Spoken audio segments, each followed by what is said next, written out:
Hello students, today's topic is DC circuit.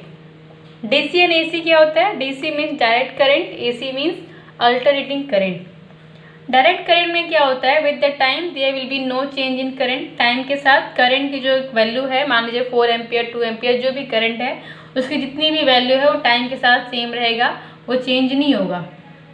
Alternating current में क्या होता है? जो करंट होता है टाइम के साथ उसकी वैल्यू इंक्रीज या डिक्रीज करती है। करंट में क्या होता है? वेरिएशन होता है। That was alternating current. तो सर्किट में आपके 3 तरह के रजिस्टर्स यूज होते हैं। 3 तरह के रजिस्टर्स। रजिस्टर पता है, उसको आर से इंडिकेट करते हैं। उसके बाद नेक्स्ट आपने पढ़ा था capacitor C, and now third is inductor. Mutual inductance पढ़ा था, सेल्फ इंडक्टेंस पढ़ा हुआ था, जिसमें हमने कॉइल के बारे में डिस्कस किया था। तो इंडक्टर्स आपका एक कॉइल के शेप में उसको रिप्रेजेंट करते हैं। रजिस्टर्स कैसे आपका इंडिकेट होता है आपको पता है। रजिस्टर्स को इस तरीके से सर्किट में इस तरह से इंडिकेट करते हैं। यह आपका रजिस्टर को इंडिकेट करता है। कैपेसिटर आपका इस तरीके से 2 प्लेट्स होता है जिसमें आपके चार्ज स्टोर होते हैं। यह आपका कैपेसिटर को रिप्रेजेंट करता है। इंडक्टर अब आपका ये कॉइल से रिप्रेजेंट होता है। ठीक है, इस तरीके का शेप होता है जो आपका सर्किट में इंडक्टर को रिप्रेजेंट करता है।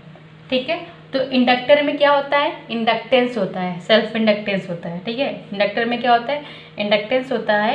एंड कैपेसिटर का कैपेसिटेंस होता है। एंड रजिस्टर क्या होता है? रेजिस्टेंस होता है। तो रजिस्टर का रेजिस्टेंस आर होता है, कैपेसिटर का कैपेसिटेंस सी, एंड इंडक्टर का इंडक्टेंस एल से इंडिकेट होता है।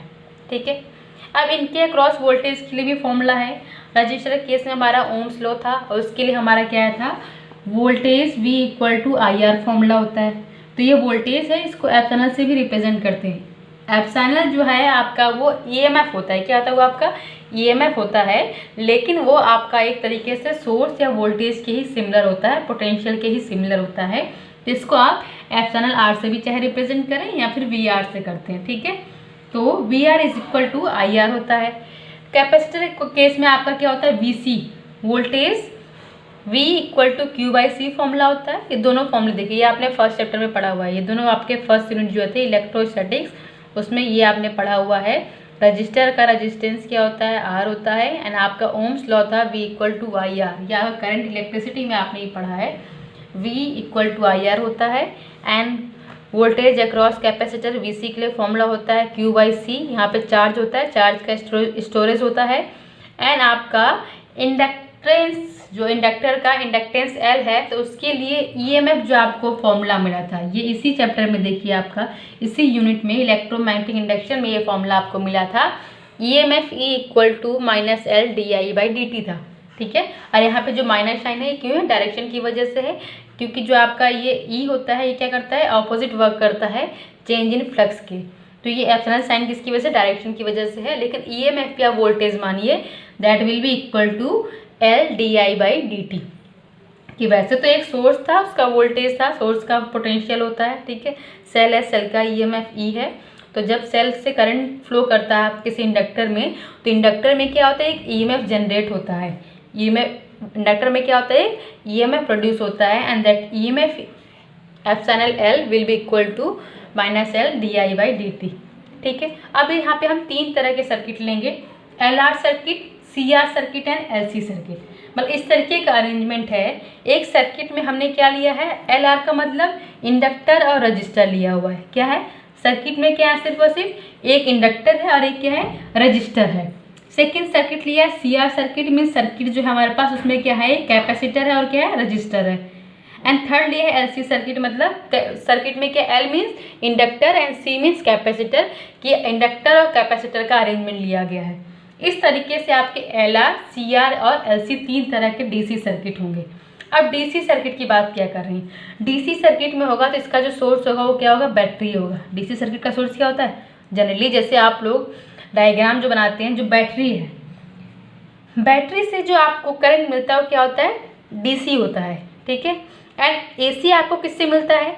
जो इससे पहले वाले जो आपने इंडक्शन वाला चैप्टर पढ़ा था, उसमें जो हमने रेक्टेंगुलर कॉइल के थ्रू ईएमएफ की वैल्यू निकाली थी, that was E equal to E M sine omega T. जो आपका साइन ओमेगा के टर्म में, जो ओमेगा टी के टर्म में जो ईएमएफ था, वो आपका एक क्या होता है, एसी सोर्स होता है।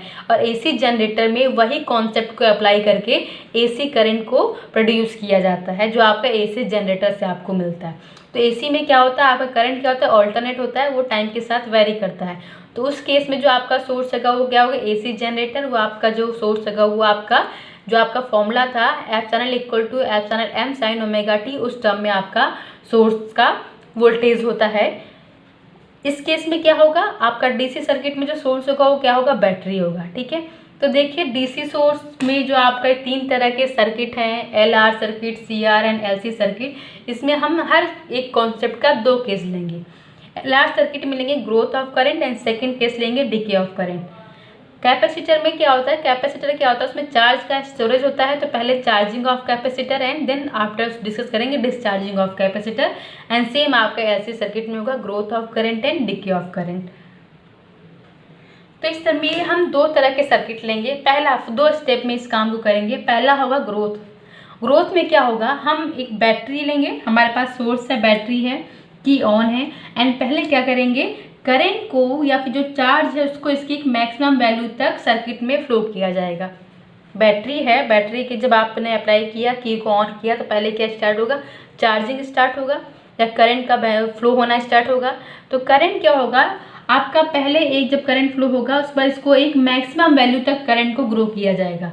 एक करंट है, करंट आई, पहले स्टार्टिंग में करंट क्या था, 0 था, और जब आपने की को ऑन किया करंट फ्लो होना स्टार्ट हो गया। अब करंट जब फ्लो होना स्टार्ट हुआ तो करंट एक मैक्सिमम वैल्यू तक पहुंचेगा। उसके बाद क्या करेंगे, सेकेंड स्टेप में क्या कीजिए, आप इस बैटरी को रिमूव कर दीजिए। बैटरी क्या कर दीजिए, रिमूव कीजिए, और अब आपका जो सर्किट होगा वहाँ पे क्या हो जाएगा, डिके ऑफ करंट स्टार्ट हो जाएगा। जब करंट एक मैक्सिमम वैल्यू तक पहले पहुंच गया, अब जब आपने सोर्स को हटा दिया, सोर्स को रिमूव कर दिया, तो वहाँ से डिके ऑफ करंट स्टार्ट हो जाएगा। या फिर अगर हम यही आपका सीआर सर्किट होगा, सीआर सर्किट में क्या होगा, पहले आपने जब बैटरी आपका रहेगा सर्किट में और ऑन रहेगा, सर्किट में करंट फ्लो होना स्टार्ट होगा। तो जब सर्किट में करंट फ्लो होगा तो जो उसमें कैपेसिटर होगा, कैपेसिटर का चार्जिंग स्टार्ट होगा। तो पहले कैपेसिटर एक मैक्सिमम वैल्यू तक चार्ज होगा, वहाँ पे चार्ज क्या होगा, स्टोर होगा। उसके बाद जब चार्ज स्टोर हो जाएगा उसके बाद क्या हो जाएगा, अब आप बैटरी को जब हटा लेंगे, सोर्स को रिमूव कर लेंगे, एक्सटर्नल सोर्स को, अब जिसके बाद जो होगा कैपेसिटर होगा उसका क्या हो जाएगा, डिस्चार्जिंग स्टार्ट हो जाएगा। क्या हो जाएगा, उसका डिस्चार्जिंग स्टार्ट हो जाएगा। इससे आप अपने फ़ोन से समझिए, फ़ोन है तो फ़ोन को जब आप चार्जिंग पे लगाते हो तो आपका क्या होगा, मान लीजिए पहले ये चार्जिंग वाला केस आएगा। पहले फ़ोन को आपने क्या किया, चार्जिंग पे लगाया, की को ऑन किया और आपके फ़ोन का चार्जिंग स्टार्ट हो गया। ठीक है, उसके बाद क्या हुआ, नेक्स्ट स्टेप क्या होता है, फ़ोन जब आपका फुल वैल्यू तक चार्ज हो गया ना, 100% चार्ज हो गया, उसके बाद क्या कर दिया आपने, बैटरी को हटा दिया। फ़ोन को क्या लगाए रहते हो क्या, स्विच पे नहीं, स्विच से हटा लिया आपने, फ़ोन को रिमूव कर लिया 100% चार्ज करने के बाद। अब जब आपने सोर्स को हटा दिया, अब क्या हो जाएगा, फ़ोन का आप यूज़ करना स्टार्ट करेंगे। फ़ोन में जब सारे फंक्शंस को आप यूज करेंगे तो फ़ोन का डिस्चार्ज स्टार्ट होता है, फिर फ़ोन क्या होने लगता है, डिस्चार्ज होने लगता है। यही होता है कि नहीं होता है कि पहले फ़ोन को आपने लगाया, फ़ोन को मैक्सिमम वैल्यू तक चार्ज किया, 100% चार्ज कर लिया, उसके बाद जब आपने फ़ोन को क्या किया, सोर्स से हटा दिया, स्विच से उसको निकाल दिया फ़ोन को और उसको यूज करना स्टार्ट किया, फिर उसका क्या हो जाएगा, डिस्चार्जिंग स्टार्ट हो जाएगा, डिके ऑफ करंट स्टार्ट हो जाएगा। इस तरीके से लॉजिक समझिए, फिर वो अपने धीरे धीरे क्या होगा, उसकी मिनिमम वैल्यू में फिर धीरे धीरे आने लगेगा। तो 2 स्टेप होगा, पहला आपका growth of current, second decay of current. तो मैं आपको एलआर सर्किट एक्सप्लेन कर रही हूँ, CR circuit and LC circuit इसी पे बेस्ड है, वो आप फिर खुद से कर सकते हैं, इसी के सिमिलर है। आपका नोट्स दिया गया है, आप रीड करेंगे, आपको ये समझ में आ जाएगा। तो बाकी 2 सर्किट जो है CR circuit and LC circuit, ये भी आपको समझ में आ जाएंगे। मोस्टली जो क्वेश्चन आते हैं वो आपका एलआर सर्किट से ही आता है। ठीक है, and LR circuit and CR circuit में डिफरेंस सिर्फ ये आएगा कि एलआर सर्किट में जो आपका होगा उसमें करंट होगा, उसमें क्या होगा, करंट का ग्रोथ एंड डिके होगा। एंड कैपेसिटर के केस में आपका चार्ज का ग्रोथ एंड करंट होगा। एंड चार्ज ऑफ ग्रोथ का जब ग्रोथ या डिके होगा तो चार्ज के ग्रोथ को क्या बोलते हैं, charging of capacitor. And charge का जब डिके होता है उसे बोलते हैं डिस्चार्जिंग ऑफ कैपेसिटर। क्यों, जब चार्ज इंक्रीज करेगा, चार्ज में ग्रो होगा नंबर ऑफ चार्ज का, तो कैपेसिटर क्या होगा, चार्ज होगा। अब जब कैपेसिटर से चार्ज क्या होगा, आपका हटना स्टार्ट हो जाएगा, कम होना स्टार्ट हो जाएगा, तो उसका डिस्चार्जिंग स्टार्ट हो जाएगा। ठीक है, तो देखिए एलआर सर्किट में growth of current and decay of current. फ़र्क क्या है, ग्रोथ ऑफ करंट के केस में क्या है, पहले आपका ये बैटरी है, आपके पास क्या है एक्सटर्नल सोर्स है, या सेकेंड स्टेप में क्या कर दोगे, जब ये मैक्सिमम वैल्यू तक करंट आपका क्या हो जाएगा, ग्रो कर देगा, उसके बाद बैटरी को हटा दोगे, फिर वहाँ से क्या हो जाएगा, करंट का डिके स्टार्ट हो जाएगा, करंट का कम होना स्टार्ट हो जाएगा।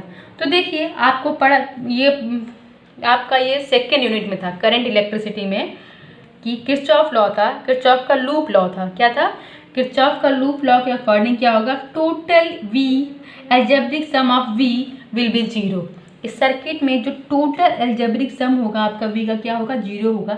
या फिर ये आप कंसीडर कीजिए, अगर बैटरी का जो ईएमएफ है वो एप्सिलॉन है, बैटरी का क्या है ईएमएफ है एप्सिलॉन है, तो जो आपका एल के अक्रॉस या आर के अक्रॉस जो आपका वी होगा, उन दोनों का सम ये टोटल। अब देखिए टोटल अगर सोर्स के पास आपका ईएमएफ एप्सिलॉन है, तो क्या इन दोनों का सम जो होगा, इन दोनों के अक्रॉस जो वोल्टेज होगा वो इन दो इसके सम से ज़्यादा हो सकता है, पॉसिबल ही नहीं है, इसकी वैल्यू ज़्यादा हो ही नहीं सकता है। आपके पास एप्सिलॉन क्या था, ईएमएफ था सेल के पास, सोर्स के पास एप्सिलॉन, वोल्टेज कितना था सेल के पास, एप्सिलॉन है। उसके बाद जब करंट फ्लो होना स्टार्ट होगा तो जो इसका वोल्टेज है वही वोल्टेज आपका पहले एल के अक्रॉस और आर के अक्रॉस आपका जाएगा और दो पार्ट में डिवाइड हो जाएगा। सीरीज सर्किट आपका वोल्टेज डिवाइडर के टर्म में भी यूज होता है ना, सीरीज सर्किट क्या होता है, उसमें आपका वोल्टेज क्या होता है, डिवाइड होता है, V equal to V1 plus V2 plus V3। जो टोटल V क्या है सेल का एप्सिलॉन है, V1 V2 क्या है, पहले L के अक्रॉस वोल्टेज और आपका R के अक्रॉस वोल्टेज है, तो L के अक्रॉस जो वोल्टेज है वो आपका क्या इंड्यूस ईएमएफ होता है epsilon L plus this VR will be equal to epsilon. ठीक है, नेट वोल्टेज तो आपका नेट ईएमएफ तो आपका एप्सिलॉन ही है, so epsilon L plus VR will be equal to epsilon. ठीक है, अब आपका डिके वाले केस में देखिए, मैं दोनों केस सेम लेके चल रही हूँ। डिके वाले केस में क्या हो जाएगा, आपका एक्सटर्नल सोर्स हट गया है, तो जो इन दोनों का सम होगा epsilon L plus VR will be equal to zero. अब आपके पास जब बैटरी है ही नहीं, सेल है ही नहीं, तो सेल का ईएमएफ कहाँ से होगा, तो जो ये एप्सिलॉन था जो ग्रोथ वाले केस में, अब वो डिके वाले केस में क्या हो जाएगा, आपने अपने एक्सटर्नल सोर्स को हटा दिया, बैटरी को हटा दिया, सेल को हटा दिया, तो एप्सिलॉन की वैल्यू क्या हो जाएगी, जीरो हो जाएगी। ये आपका किरचॉफ का second law, algebraic sum of V will be equal to zero. अगर आप डायरेक्शन के अकॉर्डिंग देखेंगे तो ये वैल्यू इधर माइनस में आएगी, नेट जीरो में आएगा, फिर ये आगे इधर आके प्लस में हो जाएगा। ये लॉजिकली समझिए कि टोटल आपका वोल्टेज, टोटल ईएमएफ E है, तो वही आपका दो पार्ट में डिवाइड हुआ है, एक L के अक्रॉस और एक आपका R के अक्रॉस है। डिके वाले केस में क्या होगा, ये वैल्यू जीरो हो गया। देखिए अब इन्हीं को रीअरेंज कीजिए, आपका जो VR की वैल्यू क्या होती है, IR ना, वोल्टेज अक्रॉस रजिस्टर क्या होता है, IR फॉर्मूला जो आपका ओम्स लॉ से होता है, और ये आपका एप्सिलॉन L। इंडक्टर के केस में वैल्यू क्या थी, LdI/dt। मैंने यहाँ से माइनस साइन हटा दिया, क्यों, क्योंकि माइनस साइन क्या होता है, वो डायरेक्शन की वजह से होता है। तो देखिए यहाँ पे एप्सिलॉन L की वैल्यू पुट कर दिया LdI/dt और VR की वैल्यू पुट कर दिया IR। अब इस इक्वेशन को इंटीग्रेट किया जाएगा, सेम चीज़ यहाँ पे किया है, VR की वैल्यू पुट कर दिया गया है IR और एप्सिलॉन L की वैल्यू पुट कर दिया गया LdI/dt, EMF of inductor, EMF of an inductor.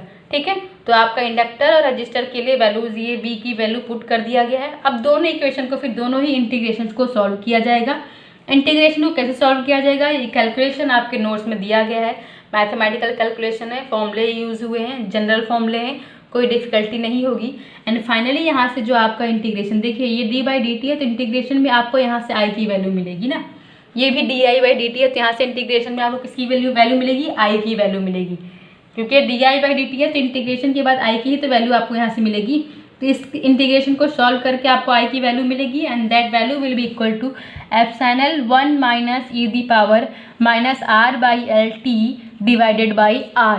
यहाँ पे R क्या है, रेजिस्टेंस, एप्सिलॉन क्या है, ईएमएफ ऑफ दिस सोर्स। ठीक है, EMF of this source, and 1 minus E the power minus R। R क्या है, रेजिस्टेंस है, L क्या है, इंडक्टेंस है, एंड T क्या है, आपका टाइम है। तो आपका इस तरीके से फॉर्मूला आ जाएगा I के लिए, ये केस ऑफ ग्रोथ के केस में है, और ये आपका डिके ऑफ करंट केस में आपका I का वैल्यू आ जाएगा I equal to epsilon by R E the power minus R/LT। यहाँ पे जो 1 माइनस है, यहाँ पे टर्म नहीं होगा, क्यों नहीं होगा, क्योंकि देखिए जो शुरू की इक्वेशन उसी में चेंज आ गया। ठीक है, तो इस इक्वेशन में जो यहाँ पे एप्सिलॉन इक्वल टू जीरो हो गया है, इसकी वजह से यहाँ I की वैल्यू में चेंज आ जाएगा। ठीक है, अब यहाँ पे दो केस लेंगे, केस क्या लेंगे, जब टी की वैल्यू क्या रहे, जीरो रहे, टी की वैल्यू जीरो अगर आप करते हैं, टी की वैल्यू क्या करेंगे, जीरो पुट करेंगे, तो ये ओवरऑल टर्म किसी की पावर जीरो रहे तो वैल्यू क्या होती है, वन होती है, तो ओवरऑल टर्म क्या हो जाएगा, जीरो हो जाएगा। एंड देन यहाँ से आई की वैल्यू क्या आ जाएगी, जीरो आ जाएगी। क्या आ जाएगी, आई की वैल्यू जीरो। ठीक है। एंड नेक्स्ट केस लिया कि टी टेंस टू इनफाइनाइट होगा। यहाँ पे क्या होगा, टी टेंस टू इनफाइनाइट। अगर टी की वैल्यू क्या हो रही है, इंक्रीज हो रही है, and T tends to infinite. अगर आप देखिए टी की वैल्यू अगर इनफाइनाइट पुट करें, क्या पुट करें, infinite, then E the power infinite will be infinite, and one by infinite की वैल्यू जो आप पुट करेंगे that will be equal to zero. तो ये टर्म क्या हो जाएगा, जीरो हो जाएगा। तो ये वाला टर्म ओवरऑल क्या बचेगा, आई इनफाइनाइट। आई की value T equal to infinite पे क्या आएगी, एप्सिलॉन बाई आर आएगी। ये जो ई वाला टर्म है ये जीरो हो जाएगा उस केस में। ठीक है, वैल्यू पुट करके आप सॉल्व कीजिएगा, ये टर्म जीरो हो जाएगा, और ये टर्म जीरो हो जाएगा तो यहाँ पे सिर्फ ये एप्सिलॉन बाई आर वाला टर्म बचेगा। देन आई इनफाइनाइट मतलब I value of I at when T tends to infinite, then this value will be equal to epsilon by R. तो ये आपका आई का मैक्सिमम वैल्यू होता है, इसे आई एन से भी रिप्रेजेंट करते हैं या फिर I infinite. This is maximum value of I. Means पहले टी इक्वल टू जीरो से प्रोसेसिंग स्टार्ट हुआ एंड टी की वैल्यू इनफाइनाइट कर दिया गया, उसको चार्ज करते गए, करंट फ्लो होता गया, फिर करंट एक मैक्सिमम वैल्यू तक पहुंचेगा, एंड करंट की वो मैक्सिमम वैल्यू क्या हो जाएगी, एप्सिलॉन बाई आर। करंट की मैक्सिमम वैल्यू क्या हो जाएगी, एप्सिलॉन बाई आर। ठीक है, तो यहाँ से फाइंड, अब एप्सिलॉन बाई आर की जगह पे क्या पुट कर दिया, I infinite. I infinite means value of I, ये value of current when T tends to infinite, या फिर maximum value of I. I infinite क्या है, maximum value of I. Then formula for I will be equal to I infinite one minus E the power minus R by L T. ठीक है, and similarly यही case इसमें भी करेंगे, आप ये दो केस इसमें भी लेंगे, तो यहाँ से भी आई इनफाइनाइट की वैल्यू, एप्सिलॉन बाई आर की वैल्यू क्या हो जाएगी, आई इनफाइनाइट। देखिए यहाँ पे एप्सिलॉन बाई आर है, एप्सिलॉन बाई आर क्या है, आई इनफाइनाइट मतलब मैक्सिमम वैल्यू ऑफ आई है when T tends to infinite है। तो इस तरीके से फॉर्मूला आ जाएगा यहाँ पे I equal to I infinite E the power minus R by L T. तो यहाँ से अभी हम नया टर्म लेंगे, एक पर्टिकुलर केस। पहला केस लिखा when T equal to zero, and second when T tends to infinite. Now we will take third case when T will be equal to L by R. देखो यहाँ पे क्या है, are by L है, और अगर T equal to L by R ले लें, क्या लेंगे, T equal to L by R, and इस पर्टिकुलर टाइम को नाम दिया गया टाइम कांस्टेंट। इसे क्या बोलते हैं, time constant, and time constant को टॉ से रिप्रेजेंट करते हैं, and this time constant will be equal to L by are.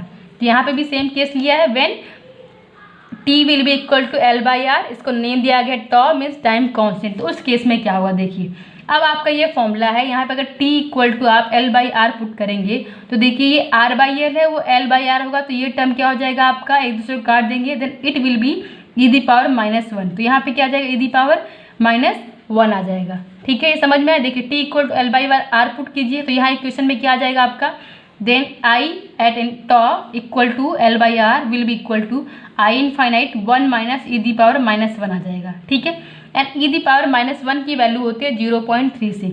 Then आपका ये वैल्यू क्या आ जाएगा, वन माइनस 0.36 करेंगे तो ये आपका आ जाएगा 0.63। ये वैल्यू क्या आ जाएगा, one minus E the power minus one की वैल्यू क्या आ जाएगी, 0.63 I infinite. Then value of I will be equal to 0.63 I infinite. Means maximum value का 0.63% होगा when T will be equal to L by R. तो इसका आप graph draw करेंगे, graph between I and t. ये t के साथ, time के साथ आई में क्या चेंज हो रहा है, तो देखिए जब आपका टी इक्वल टू जीरो था तो आई इक्वल टू जीरो है। ठीक है, उसके बाद आपने एक केस लिया when T will be equal to L by R, एक केस लिया when T will be equal to L by R. तो यहाँ पे आई की वैल्यू क्या हो जाएगी, 0.63 आई इनफाइनाइट। ये मैक्सिमम करंट का क्या होगा, 0.63% होगा। उसके बाद धीरे धीरे करके जैसे जैसे आपका आई इनफाइनाइट टाइम बढ़ता जाएगा, वैसे वैसे क्या हो जाएगा, आपकी आई की एक मैक्सिमम वैल्यू आपको मिलेगी, and that maximum value of I will be I infinite. ठीक है, टाइम के साथ करंट फ्लो होना स्टार्ट करेगा और फिर वो अपने एक मैक्सिमम वैल्यू पे पहुंचेगा, that maximum value is I infinite, and time constant tau is equal to L by R. It is defined as the time when growth of current. इसका आप डेफिनेशन कैसे डिफाइन करेंगे आप टाइम कांस्टेंट का, तो time constant in L R circuit कैसे define करोगे, time constant in L R circuit will be that time when current of the circuit will be 0.63 times of its maximum current।